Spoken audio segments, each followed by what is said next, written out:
And with the young teams, the Enneagram can be really helpful in discovering who they are. Whereas with a more tenured team, it's like, okay, I know who I am. I know who you are, maybe even. So it's going to help us maybe update who we've become.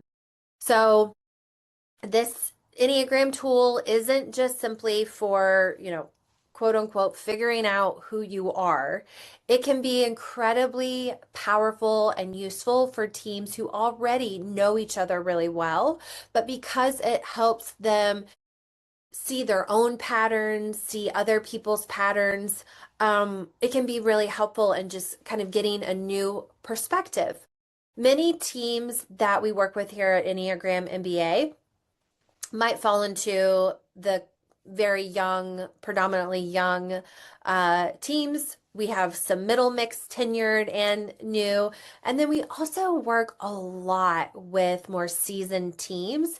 And I always think, what a testament to the culture that those organizations have created, where people want to spend years and potentially decades working for the same organization, working for the same leadership, working with the same people. And so we're not here to necessarily rock the boat or stir up any issues. It's just to enhance what's already there.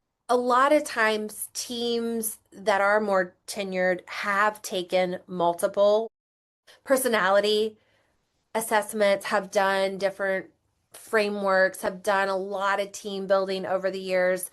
A lot of times, these teams are very comfortable and familiar with who they are, their current dynamic, even comfortable with established roles. And so we're not here to say you shouldn't do that anymore. It's just, hey, maybe let's just look at this a different way so that your communication, your connection, your collaboration could be even better potentially. Maybe you understand somebody that much more. Maybe there is just somebody that annoys you, but you've just kind of learned to live with it.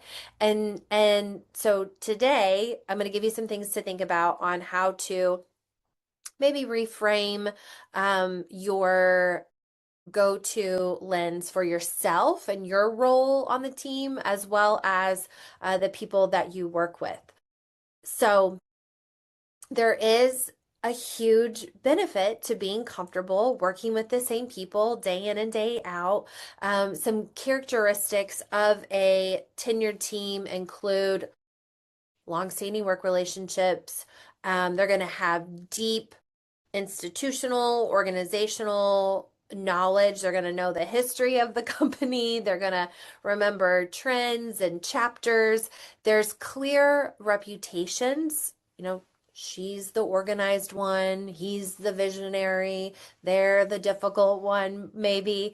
There's established communication, expectations, roles, shortcuts, ways of doing it that have just come to be, well, this is how it is. And a lot of times, which is wonderful to bring the Enneagram into, there is a lot of loyalty and a lot of trust. And that trust piece is really important. And so to have a team that trusts one another can be such a great recipe for a wonderful, meaningful Enneagram workshop experience. Some of the benefits of having a tenured team, which if you have one, you probably already know, they can be very efficient. There can be less of a need for explaining why, how, right? They just know, they get it. There is a strong sense of identity. This is who we are. This is who I am. This is who you are. And a lot of times these teams can move quickly because they are used to each other. They understand, maybe they're one step ahead because they know how you're going to respond because of that shared history. So the longer that a team has worked together, the more powerful though it can be to look at these patterns with fresh eyes. So we're gonna talk We're going to talk about that. Now, there's some downsides. Sometimes with long-standing dynamics. And I think of our family roles sometimes. We've been in those roles. That family unit dynamic has existed for a long time. And, it's just like, well, this is the role that I play in this family. This is the role that you play. And it works, obviously, because it's gone on for so long, but maybe sometimes it causes stress or maybe it causes frustration, but you're not sure kind of how to get off this autopilot, this default mode. So sometimes common cons or potential cons in a tenured team can be just that, where it's, well, that's just how they are types of thinking. People can get stuck in their ways and old labels and old roles. Um, there may be tension between individuals, between departments, but because it's gone on for so long, that's just how it is. It's been normalized. Maybe also because it's like, well, what's the use of saying anything? Conversations that maybe should have been had get avoided for years, potentially. And then there may be certain people, certain personalities who are just carrying too much. But again, because that's their role, because their pattern is to say yes, it just goes without changing. It goes without wondering if we need to switch anything up. Some examples of this might be the type 2 who always rescues everyone else, maybe the type 8 who tends to be the one to take charge and drive decisions. Sometimes someone who has the type 9 personality might be the one to always smooth everything over. The type 1 might be taking on the role of somebody who is always holding the standard, holding everyone else to a standard. And so these things work. People keep doing those things because they work. A lot of times tenured teams are very functional, but just maybe not always aware or conscious of their patterns.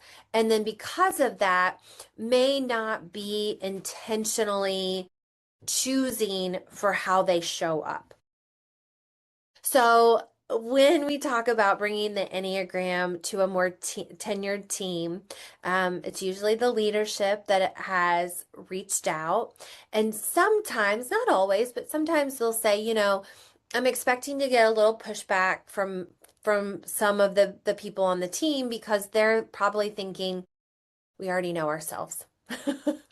We've already done personality assessments. We know each other really well. Why do we need one more tool when we've already done so many of them in the past? Like, I got it, right?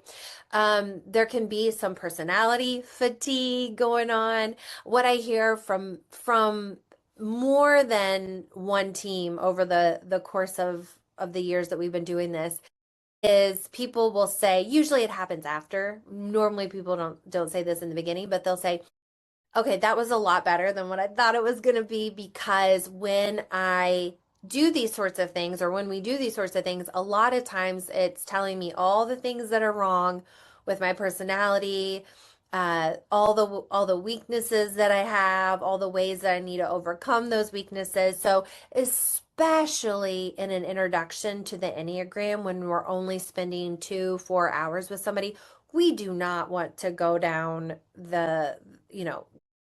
really harp on blind spots in the beginning or make anybody feel bad.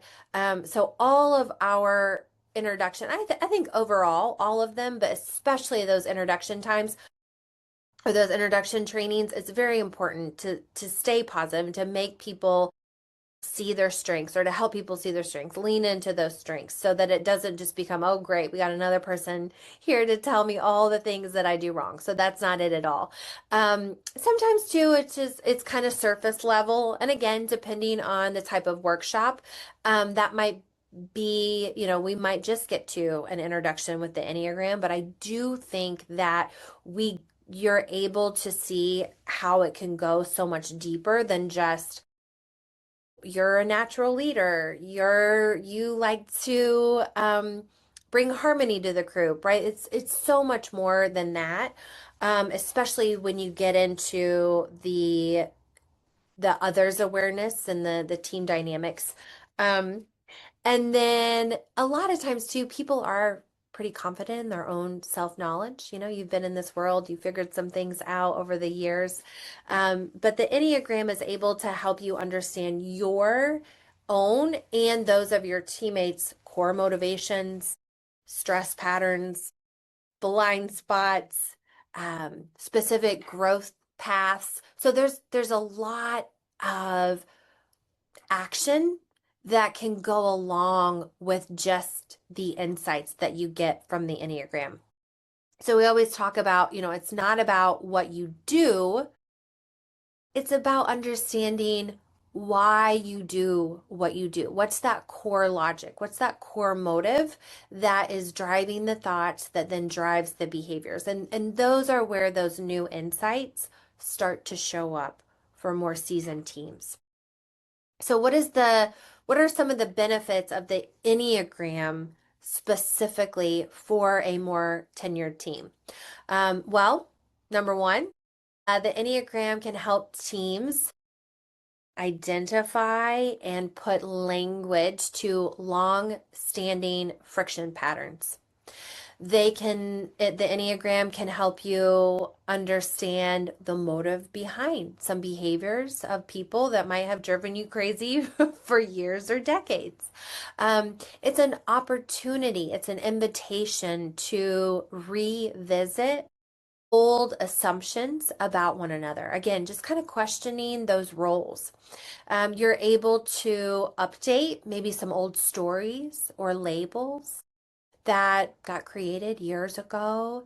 And then you're able to bring in a new language, which is one of the benefits that I hear when multiple departments within an organization are bringing in the Enneagram and even within an individual team.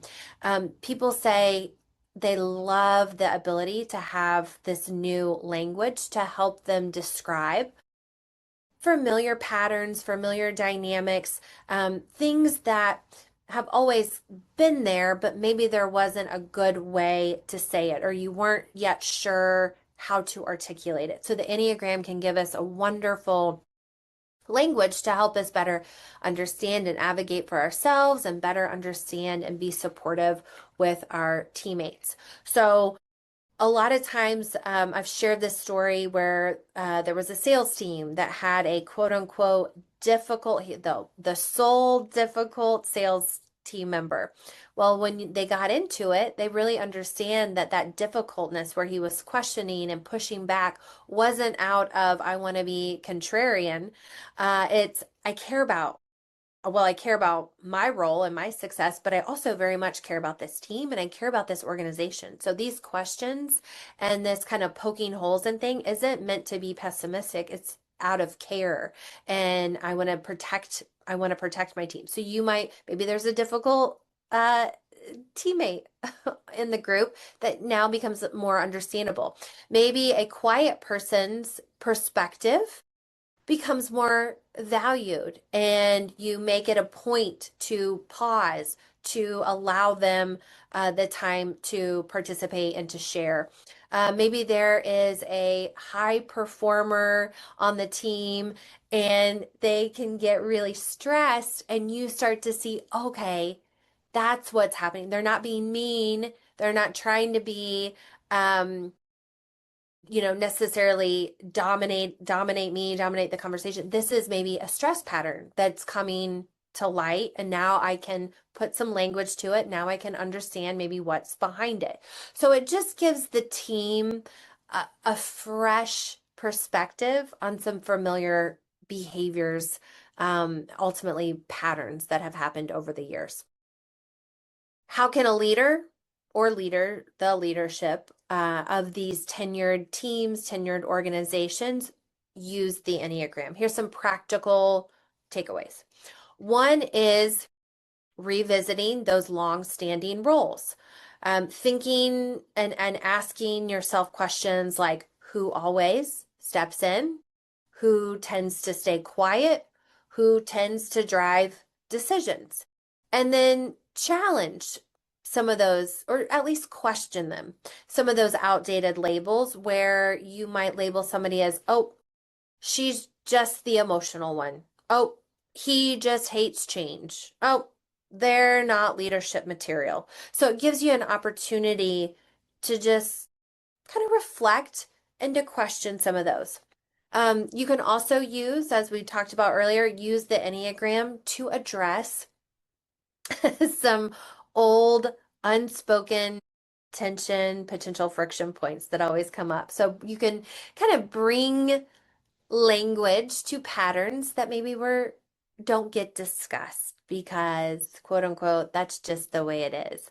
It can be an opportunity to open up conversations that maybe felt too personal before, and that is one of my favorite things that the Enneagram gives to teams is that opening, because sometimes without it can just feel weird to just jump in and start talking randomly about how this person might bother you, or a potentially kind of sensitive tension point.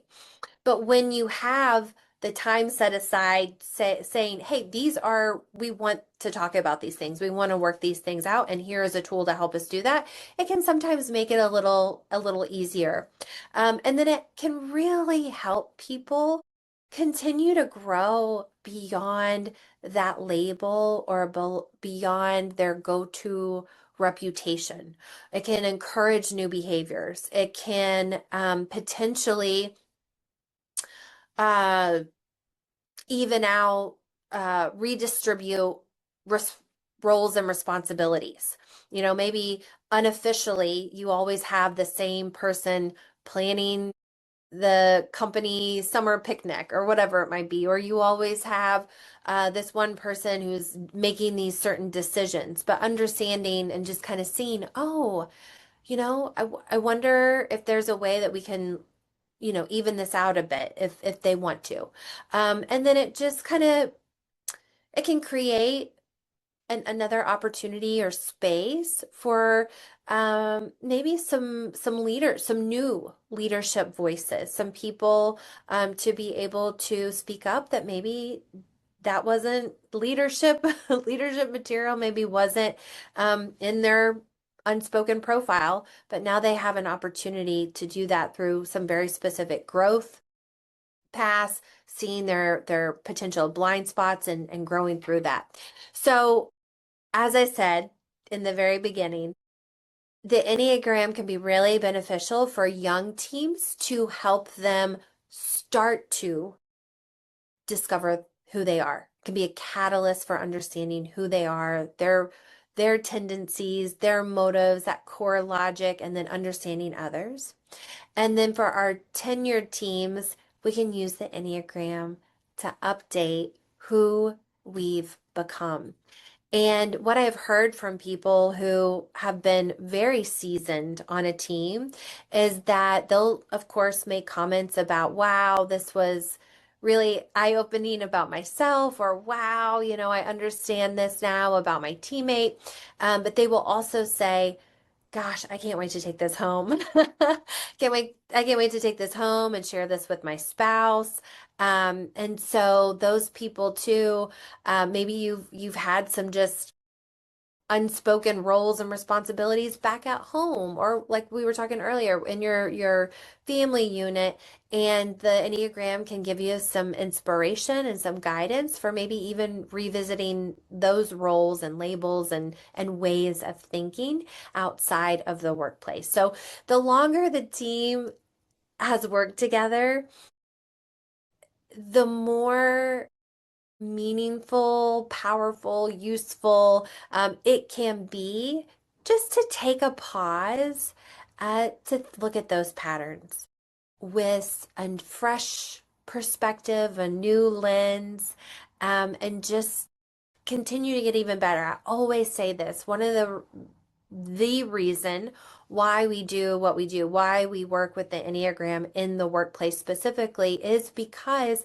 people spend so much of their life, so much of their day at work, over Zoom, talking with coworkers. So if there is anything that might make it even more collaborative, even more um, enjoyable, even more happy or fun or funny, um, obviously, I'm gonna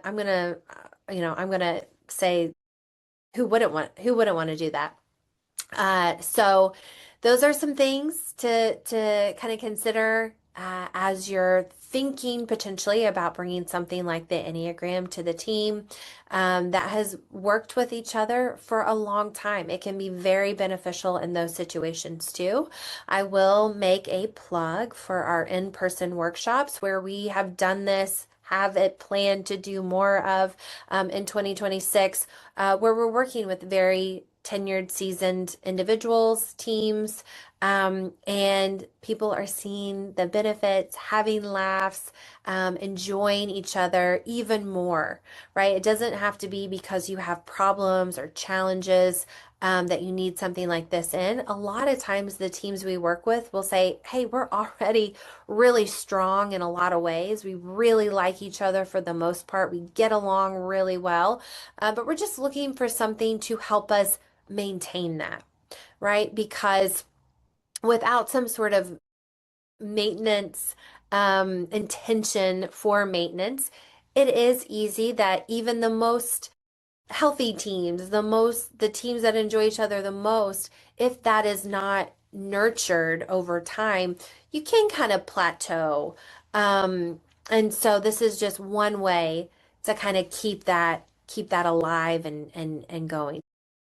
This is what we do. I'm going to encourage you to, or I guess invite you to learn more about our in-person workshops. If this is a team dynamic that you have and you think it would be interesting to explore what an Enneagram, a guided Enneagram experience might look like with our 2 hour, half day, full day, and then some of our other program workshop series experiences.